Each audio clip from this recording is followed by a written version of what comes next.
Dragon Ball Super Manga Chapter 62. Yes, I am now doing the Dragon Ball Super manga reviews as well, and this one's just to be just as late as the Boruto Manga Chapter 48, and as just with Boruto Manga Chapter 48, this will also be Dragon Ball Super Manga Chapter 62 will also be linked in the description below, along with everything I normally link in the description below. But anyways, to get on, I'm just gonna hop into the review because I'm kind of short on time right now.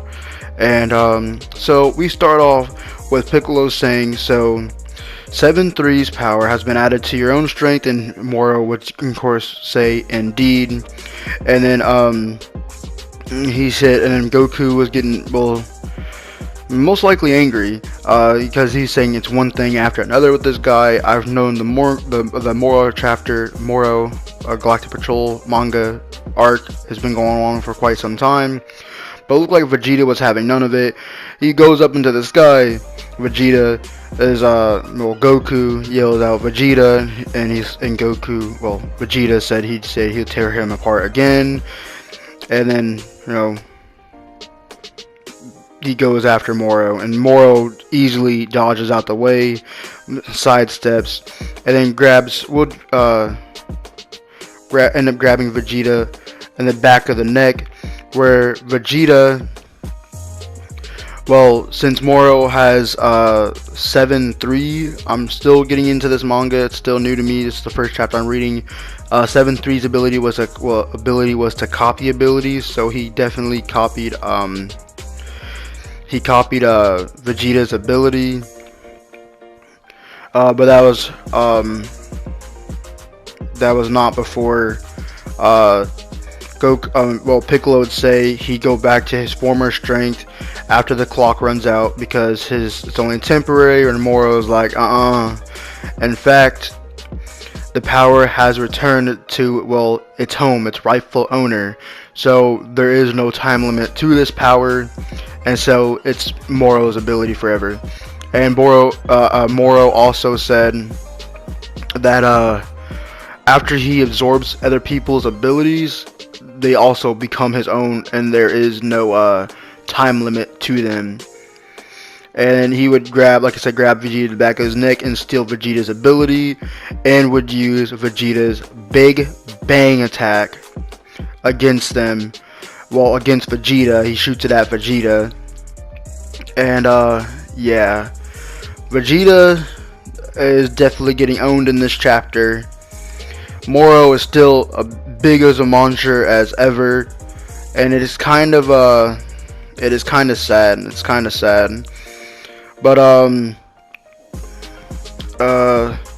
then Goku would go and saying this is worse than he's realized. And MORO is saying was such a grandiose name for such an ordinary chi blast. Then we go, I'm pretty sure they're on the lookout, and then Bulma is watching along with everyone else that is watching, and she says Vegeta. Dende offers to go down there to try to restore their energy as the Earth's guardian, and he tells Bulma asks him if he's if he's sure about that because it's a really risky move, and he said he should do it, or he most likely should do it as Earth's God. He said he can't just sit back and do nothing, and he tells Popo to be careful, to take care of things, and Popo tells him be careful, Kami-sama. And then he would go down to the battlefield, and then Krillin says only if he gave Goku some senzu beans before they split. Piccolo we'll go back to the battlefield where Piccolo and Gohan are going after MORO, and it doesn't really seem like any moves are really fully connecting with them. With MORO still owning the entire, well, the entire Z team, you know. And then Piccolo would hold on to Moro and grab his legs and says he won't let go even if you kill me. Well, I says I won't let go even if you kill me. And then Moro said they haven't realized that he's not really trying to kill them. He needs them alive because they're his meal, because he absorbs their life energy. And then Gohan would use Galactic Donut, which that's the only way I know of this move, because that's what the Gotenks used. And we use it to wrap it around Moro and his, I think his left arm. And then Gohan would say nice, and he said unleash it now, Goku. Piccolo would shout out when Goku would go Super Saiyan Blue and use the Kamehameha wave on Moro, well, tearing Moro's right arm completely off. And then after Moro's arm is gone, he regenerates his arm right through Goku's chest, like literally right through Goku's chest. And he said regeneration, Piccolo, because he's using Piccolo's regeneration because he has Piccolo's ability. And he failed to mention that the abilities that 7-3 copied are now his forever with no pesky time limits. And then Gohan would say Dad, shout out Dad, because you know his father's literally on the brink of death. Like Goku, I feel like Goku is they're all gonna die in this chapter. I really don't see how they're gonna get out of this, or if they're ever gonna be able to fully get out of this, because this is not right. And then Moro would go ahead and tell Goku to not go ahead and die yet. He still needs his energy before he passes on, which is the point of all of that. Then Gohan would try to go target, out of thing of rage, would try to go after Moro, and of course at no succeed. Moro will go ahead and saying it seems that Saiyans receive a power boost when enraged, which we already know this. And he says that's still not enough to catch up to his power. And then Dende would tell Piccolo he's on his way, and the entire time Moro is listening in. So now Moro knows that Dende can heal and restore their energy, and puts up a barrier.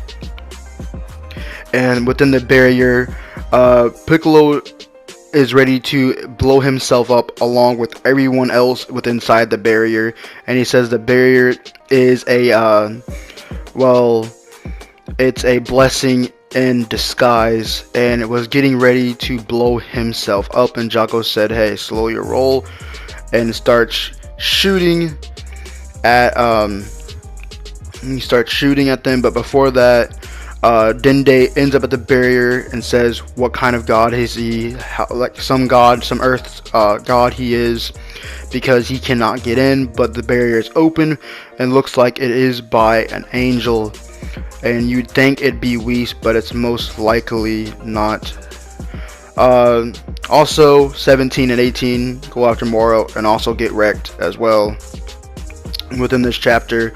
And this is all before Piccolo decides he's going to try to blow himself up, make the ultimate sacrifice.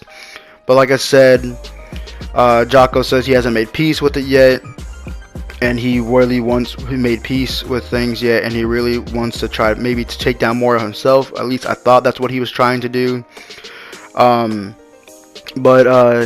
Then Piccolo gets shot with his own special beam cannon, so he's not even able to blow up because Moro shoots Piccolo right through the chest with his own technique. And then Jocko would shoot off lasers, which would actually do some damage or do something to Moro. Never mind, the other parts when Disney left was not part. I'm still reading this as well to try to go over and clarify what I'm going through. And like I said, it looked like an angel that's opened up the barrier for Dende. But like I said, Jocko shoots blast, and it looked like it does damage. And then Moro said, imbued that shot with your own energy, so to speak. and then it would appear that it was not Jocko that did the damage or did anything to Moro. It was Agent Miras, and then Moro will go ahead and say, but you aren't really Galactic Patrol, are you? Because I'm pretty sure he's an angel. I haven't been keeping up fully, but that's the end of this chapter. That was the end of this review, and the next chapter hits August 20th, of course. But that is the end of this manga chapter review. Hope you guys enjoyed the Dragon Ball Super manga chapter 62 review. We're gonna do Boruto manga chapter 49 and Dragon Ball Super manga chapter 63 next month on the 20th. So I hope you guys really enjoyed this video.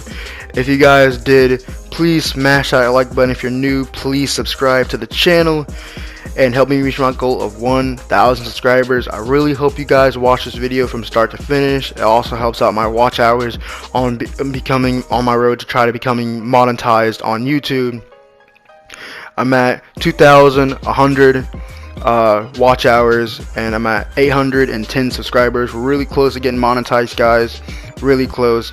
Also, join my Discord server, which will be linked in the description below, with everything else I normally say, my Instagram, Twitch, and Twitter, along with my intro and outro theme song will also be linked in the description below. And I will catch you guys next time on Expert the Plague. Peace out, Plague Squad.